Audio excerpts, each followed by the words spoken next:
Rifle and pistol seized by Hunts Bay police. Man arrested. Christmas supply of tubers and meat sufficient, says Agriculture and Fisheries Minister. These stories and more coming up in the news.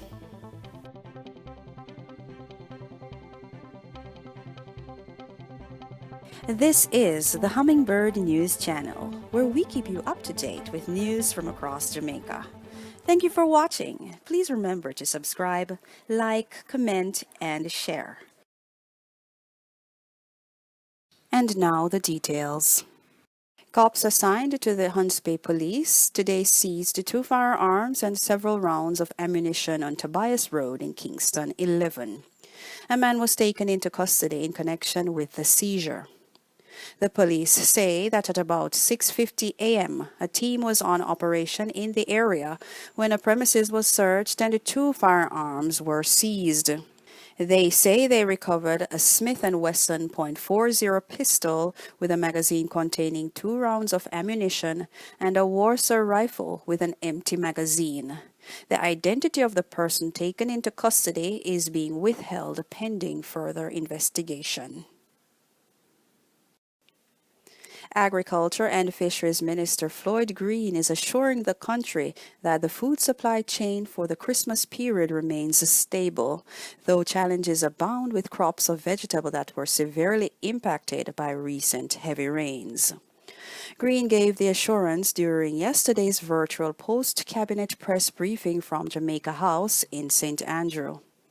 We have been monitoring our food supply and our food supply chain for the Christmas, especially in light of the damage that has been done by the recent rains.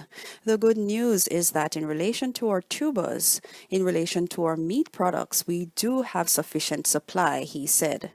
In fact, according to the minister, poultry production has exceeded expectations for the period, with the largest amount of production of chicken that our country has ever seen.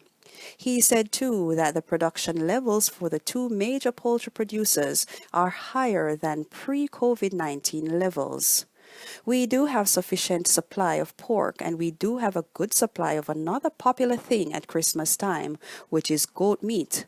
So in relation to livestock, we are in good stead, the minister said. We expect to see a good supply of our tubers. Our yams, our potatoes, and our sweet potatoes should be in good supply. Where we're going to have some challenges are with our vegetable crops, he noted. He said that there has been significant damage to tomato crops, cucumbers, lettuce, and cabbage. We do expect to see a break in the supply chain in relation to those crops. As such, what we have been doing, we've asked RADA, Rural Agricultural Development Authority, to continue their assessment. We will be looking to see how bad the break in the supply chain is and if there needs to be any alternative method to ensure that we do have sufficient supplies for Christmas.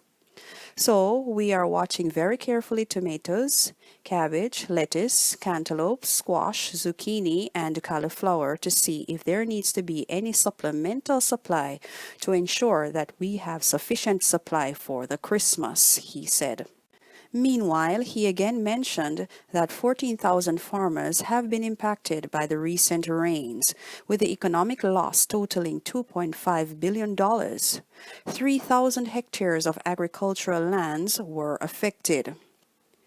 We have provided a response. Our initial response is $646.9 million, and that is in relation to emergency relief from our budget. We have reallocated some of our funds, Green said. Of the figure, $200 million is to be spent on infrastructure, with 17 farm roads earmarked for rehabilitation across hard-hit parishes. Maintenance work is also scheduled for other farm roads that were also damaged. He said another $200 million will be spent on planting items and inputs. Of that $200 million, $40 million is expected to be spent refurbishing greenhouses and catchment facilities. Another $95 million is expected to be used to support farmers with insecticides and fungicides, while $30 million should be spent on fertilizers.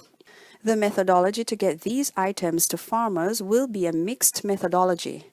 The majority of the funds will be run through RADA with support from the JAS, Jamaica Agricultural Society. We have also brought in our members of parliament. Every farmer that benefits will have to fill out a needs assessment form and a beneficiary assessment form. We want to ensure that the farmers that suffered damage are getting the benefit, said Green.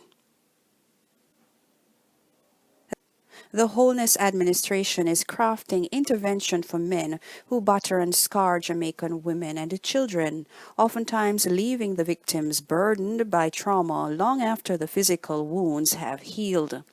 An initiative to be spearheaded by the Bureau of Gender Affairs will be modeled along the lines of the Restorative Justice Program in the Ministry of Justice, which uses conflict resolution mechanisms to settle disputes between victims and perpetrators. The disclosure was made by Minister of Gender Affairs Olivia Grange during observance of International Day for the Elimination of Violence Against Women in Kingston. Speaking at the Jamaica Pegasus Hotel, Grange told her audience that effectively tackling intimate partner violence would only be successful through rehabilitative treatment for the perpetrators. We can't give up on our men. We have to find a way to help them to be better citizens and better human beings, and that will help in reducing gender-based violence against our women and our children, she said in endorsement of the program. Citing data, Grange described violence against women and girls as the most widespread, persistent, and devastating human rights violation in the world.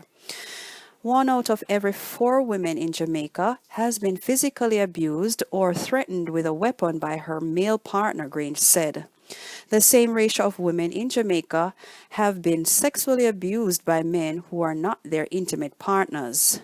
The majority of men who sexually abused women were friends or acquaintances, and 1 out of every 5 women reported being sexually abused before they reached the age of 18, the minister added.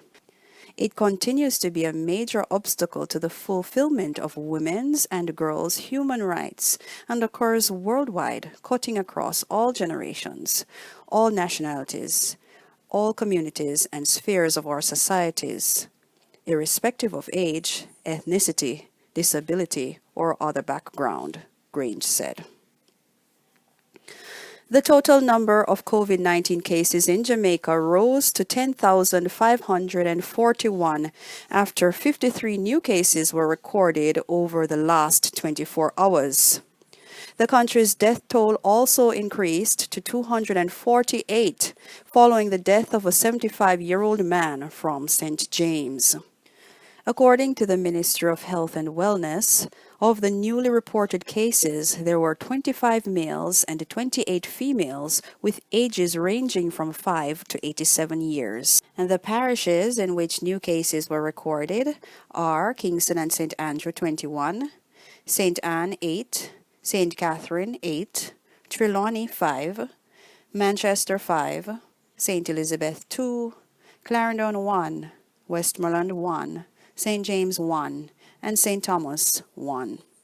The country also recorded 98 recoveries, bringing the total number of recoveries to 5,721.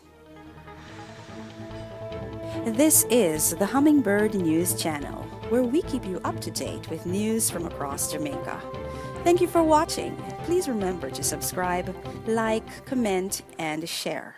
And don't forget to hit the bell so you can keep up to date with our new uploads. Until next time, be the change that you wish to see in the world.